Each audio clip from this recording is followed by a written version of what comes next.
Hello students, welcome back to new lecture. तो last lecture में हम एल्डिहाइड्स एंड कीटोन्स पे कंटिन्यू कर रहे थे। तो अब इस लेक्चर में हम देखेंगे addition of ammonia derivatives in aldehydes. तो हम पहले बेसिक स्ट्रक्चर समझ लेते हैं कि हमारे पास रिएक्शंस और ये सब क्या आएंगे। तो पहले स्टैंडर्ड देख लेते हैं हम।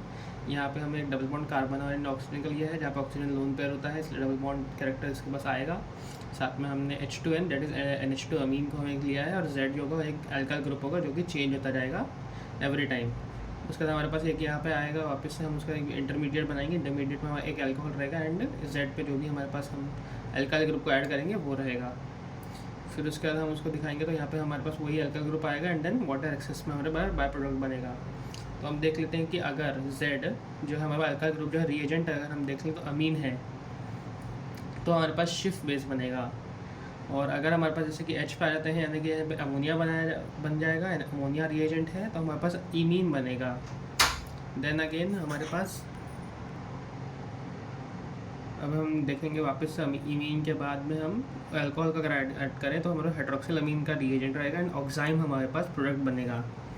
देन हम यहाँ पर अगर NH2 ऐड करते हैं तो यानी कि हाइड्रोजन हमारा रिएजेंट रहेगा और हाइड्रोजोन हमारा प्रोडक्ट बनेगा। देन अगर हम यहाँ पे अगर फिनाइल हाइड्रोजन बनाते हैं, हम फिनाइल हाइड्रोजन का एज रिएजेंट लेते हैं, तो हमारे पास फिनाइल हाइड्रोजोन बनेगा प्रोडक्ट में। फिर अगर हम 2,4 डाइनाइट्रोफिनाइल हाइड्रोजीन ऐड करते हैं, या 2,4 DNP भी कहते हैं इसे, जो कि ब्रैडीज रिएजेंट होता है, तो हमारे पास 2,4 डाइनाइट्रोफिनाइल हाइड्रोजोन बनेगा।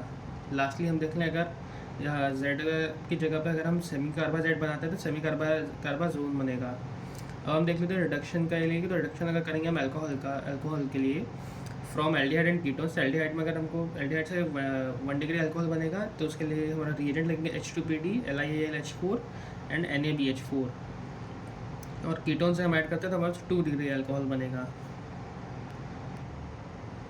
तो अब हम देखेंगे रिडक्शन टू हाइड्रोकार्बन। तो रिडक्शन टू हाइड्रोकार्बन में दो हमारे पास 2 नेम रिएक्शंस आते हैं, जो कि होते हैं नेमली क्लेमेंजन एंड वुल्फ-किशनर रिडक्शन। तो हम पहले देख लेते हैं यहाँ पे। तो एक सिंगल डबल बॉन्ड में कार्बन एंड ऑक्सीजन है, तो उसका हम रिएक्शन करेंगे ZnHgN HCl के प्रेजेंस में, तो हमारे पास इथेन बनेगा एंड वाटर बाय प्रोडक्ट बनेगा।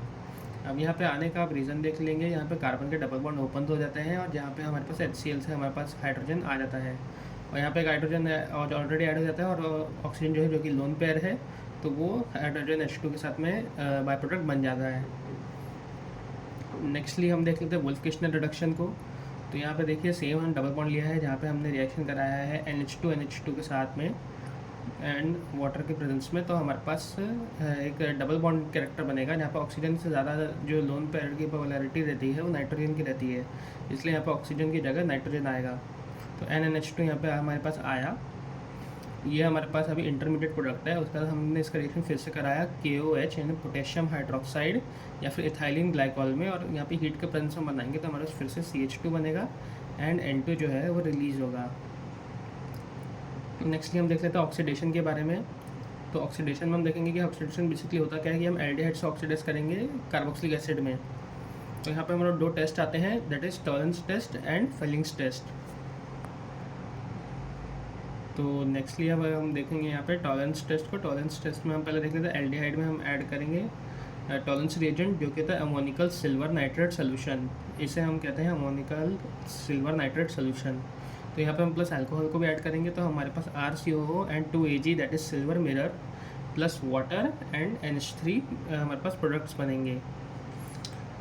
तो यहाँ पर टॉलरेंस टेस्ट जो होता है वो कभी भी हमारे पास चेक होता है किसी भी मेटल के प्रेजेंस को चेक करने के लिए।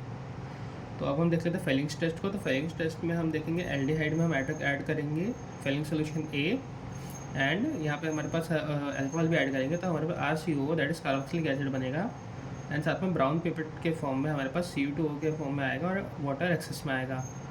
फेलिंग्स टेस्ट के लिए फेलिंग्स रिएजेंट होते हैं 2, जो कि होते हैं Fehling solution A and Fehling solution B।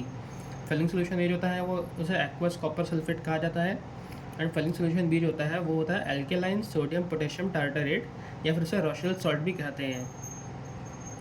Lastly हम देख सकते हैं RCOCH3, जो कि एनी फॉर्म ऑफ एक हमारे पास एल्डिहाइड ही रहेगा, कीटोन रहेगा एक तरीके से। तो यहाँ पे हम ऐड करेंगे NaOH, जो कि होता है सोडियम हाइपोहैलाइट। तो यहाँ पे हमारे पास एक इंटरमीडिएट प्रोडक्ट तो बनेगा, जो कि रहेगा RCOCONA एंड CH3। ये कि हेलो फॉर्म में रहेगा तो हम पर CHCl3 भी हो सकता है, Br3 भी हो सकता है, I3 भी हो सकता है। तो नेक्स्ट लेक्चर में हम पढ़ेंगे aldol condensation and cross aldol condensation. तो तब तक के लिए please like share and subscribe and thank you for watching.